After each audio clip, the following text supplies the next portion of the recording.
Hello दोस्तों, लोग कहते हैं कि किसी एक के चले जाने से जिंदगी अधूरी नहीं होती, लेकिन लाखों के मिल जाने से भी उस एक की कमी पूरी नहीं होती। जी हाँ दोस्तों, साल 2022 में ना जाने ऐसे कितने सितारों ने दुनिया को अलविदा कह दिया जिनकी कमी पूरा कर पाना बहुत ही मुश्किल है। फिर चाहे वो मशहूर सिंगर सिद्धू मूसेवाला हो या कॉमेडी जगत के बादशाह राजू श्रीवास्तव, स्वर कोकिला लता मंगेशकर हो या बप्पी लहरी, इन सभी ने 2022 में पूरी दुनिया को अलविदा कह दिया। दोस्तों स्वागत है आपका, आप देख रहे हैं हिस्ट्री अगेन। आइए आज हम इस वीडियो में जानेंगे ऐसे 5 सितारों के बारे में जो साल 2022 में हमसे बहुत दूर चले गए और हमारे बीच अपनी यादों को छोड़ गए। तो चलिए सबसे पहले जिक्र करते हैं मशहूर सिंगर सिद्धू मूसेवाला का, जो कि पूरी दुनिया में अपने गानों से मशहूर थे। सिंगर सिद्धू मूसेवाला ने अपने कैरियर की शुरुआत एक लिरिक राइटर के तौर पर की थी। इसके बाद बतौर गायक सिद्धू मूसेवाला को सबसे अधिक पहचान उनके फेमस गाने सो हाई से मिली थी और देखते ही देखते वो रातों रात एक चमकदार सितारा बन गए थे। सिद्धू मूसेवाला की गायकी के अनोखे अंदाज को देश और दुनिया के तमाम लोगों ने सराहा था, जिसमें उनके सुपरहिट गाने AK-47 को यूके एकल चार्ट में भी शामिल किया गया था। वहीं साल 2020 में द गार्जियन की 50 लेटेस्ट कलाकारों की लिस्ट में सिद्धू मूसेवाला का नाम भी शुमार था।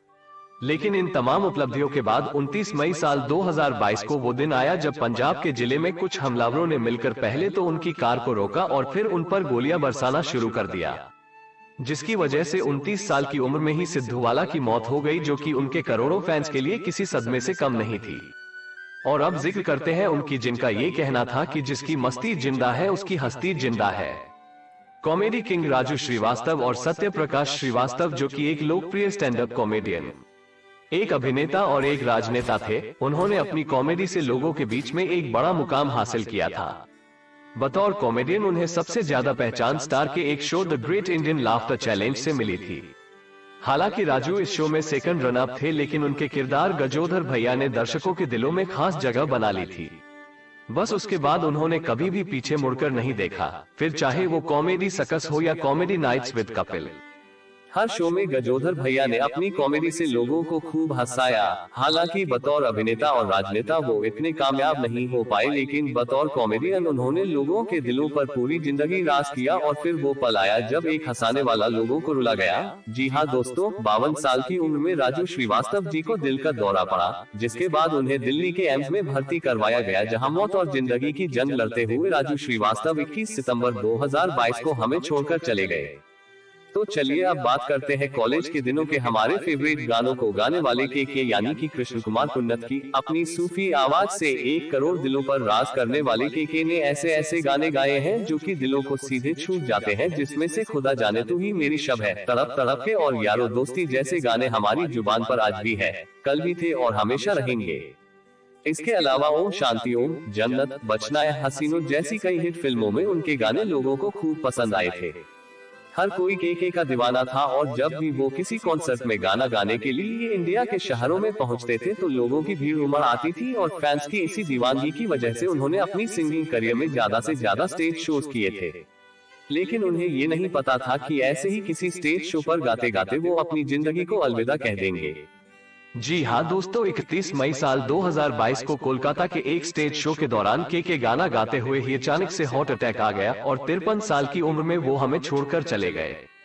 चलिए अब याद करते हैं एक ऐसी महान गायिका को जिनके नाम को कोई भी भारतीय कभी भी भूल नहीं सकता। जी हाँ, इंदौर में जन्मी स्वर कोकिला के नाम से पूरी दुनिया में मशहूर लता मंगेशकर, जिनके बारे में एक बार पाकिस्तान तक ने ये कह दिया था कि हमसे कश्मीर ले लो, लेकिन हमें लता जी दे दो। वो एक महान गायिका, संगीतकार, निर्माता और एक अभिनेत्री भी थी। उन्होंने महज 13 साल की उम्र में ही एक मराठी गाने से अपने सिंगिंग करियर की शुरुआत की थी।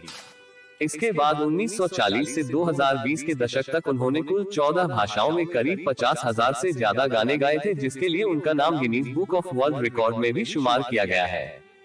अपनी आवाज और गानों से लता मंगेशकर जी ने कई लोगों को अपना मुरीद बनाया था, जिसकी वजह से उन्हें night of India, queen of melody और द वॉइस ऑफ इंडिया जैसी सम्मानित उपलब्धियां भी हासिल थी। इसके अलावा भारतीय संगीत में उनके उत्कृष्ट कार्य और योगदान के लिए उन्हें कई पुरस्कार और सम्मान दिए गए थे। जिसमें 3 राष्ट्रीय पुरस्कार, स्टार फिल्म फेयर और लाइफ टाइम अचीवमेंट अवार्ड भी शामिल थे। और इसी तरह से अपना एक कामयाब जीवन जीने के बाद लता जी लगभग 28 दिनों तक निमोनिया और कोविड से लड़ती रही और अंत में 6 फरवरी 2022 को उन्होंने दुनिया को और हमें अलविदा कह दिया। और अब अंत में जिक्र करते हैं डिस्को और पॉप के बादशाह बप्पी लहरी और पप्पी दा की, जो कि एक म्यूजिक डायरेक्टर और एक म्यूजिक कंपोजर भी थे। यही नहीं, वो बचपन से ही बहुत ज्यादा टैलेंटेड थे और उनके इस टैलेंट का पता इस बात से लगाया जा सकता है कि महज 3 साल की उम्र से ही उन्होंने तबला बजाना शुरू कर दिया था। बप्पी दा ने न केवल बॉलीवुड में बल्कि बंगाली, तेलुगु और कन्नड़ जैसी फिल्मों में हिट गाने दिए थे। इतना ही नहीं, उन्होंने 48 साल तक इंडस्ट्री पर राज किया और 500 से ज्यादा फिल्मों में 5000 से ज्यादा गाने कंपोज किए थे। और एक बार तो उन्होंने साल 1986 में एक साल के अंदर ही 33 फिल्मों के लिए 180 गाने रिकॉर्ड किए थे, जिसके लिए उनका नाम Guinness book of world record में भी शुमार किया गया था। दोस्तों, बप्पी दा ने ज्यादातर ऐसे गाने बनाए जिसने लोगों को थिरकने पर मजबूर कर दिया और उन्हें म्यूजिक का बादशाह बना दिया। लेकिन उनकी लाइफ का एक कड़वा सच और भी है कि वो हमेशा अपनी हेल्थ को लेकर जूझते रहे और एक वक्त ऐसा आया जब 15 फरवरी साल 2022 को मुंबई में ऑब्स्ट्रक्टिव स्लीप की वजह से बप्पी लेहरी जी का निधन हो गया और वो हमेशा के लिए हमें छोड़कर चले गए। दोस्तों, 2022 में जितने भी महान कलाकार हमें छोड़कर गए हैं, भगवान उनके आत्मा को शांति प्रदान करे। ऐसे अमेजिंग वीडियोस के लिए हिस्ट्री अगेन को सब्सक्राइब जरूर करें और अपने फ्रेंड्स के साथ शेयर करें। धन्यवाद। जय हिंद।